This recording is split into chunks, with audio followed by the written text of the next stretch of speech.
Good morning, সবাইকে জানাচ্ছি happy ছট পূজা। তো আজকে হচ্ছে ছট পুজোর বিকেলের ঘাট, তার জন্য আমি সকাল সকাল বেরিয়ে পড়লাম দোকানে যাওয়ার জন্য। তো দোকানে এসে দেখছি এখানে প্রচুর ভিড়, তার জন্য আমি সারাদিন কোনো ভিডিও ক্লিপ নিতে পারিনি। তারপর কাজ শেষ করে আমরা দুজন তাড়াতাড়ি রেডি হয়ে চলে যাচ্ছি এখন ঘাটে। তো রাস্তায় এখানে প্রচুর জ্যাম ছিল, আমরা অনেকক্ষণ জ্যামে আটকে থাকার পর ফাইনালি আমরা ঘাটে চলে আসলাম।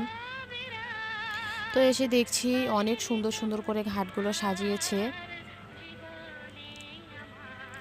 তো দেখো ফাইনালি আমরা চলে আসলাম আমাদের ঘাটের এখানে। তো এখানে অনেকক্ষণ বসে থাকার পর আমরা সবাই মিলে বেরিয়ে পড়লাম একটু ঘুরতে।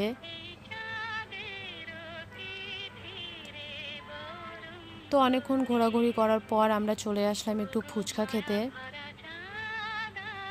তো এখানে ফুচকা খাওয়া দাওয়া শেষ করার পর আমরা চলে আসলাম আবারও ঘাটে। তো ঘাটে এসে এখানে আমরা একটু নদীতে নেমেছিলাম ফটো ভিডিও তোলার জন্য।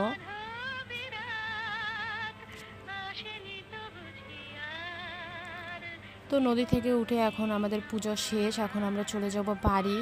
তো বাড়ি যাওয়ার জন্য আমরা সবাই মিলে এখানে গাড়িতে উঠে পড়েছি। তো বাড়ি যাওয়ার সময় তো আমরা প্রচুর জ্যামে আটকে পড়েছি, এখানে প্রায় আমরা 2.5-3 ঘন্টার মতো জ্যামে আটকে ছিলাম।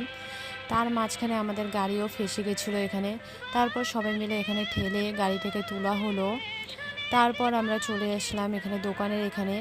তো এখন যাচ্ছি আমরা দোকানে। তো দোকান থেকে আমার ব্যাগ নিয়ে এখন চলে যাব আমি বাড়ি। বাড়ি এসে ফ্রেশ হয়ে আমরা সবাই মিলে বসে পড়লাম এখন ঠেকুয়া বানার জন্য। তো ভিডিওটি এই পর্যন্তই, দেখা হচ্ছে নেক্সট ব্লগে। যদি ভালো লাগে অবশ্যই লাইক কমেন্ট শেয়ার সাবস্ক্রাইব করে দিও।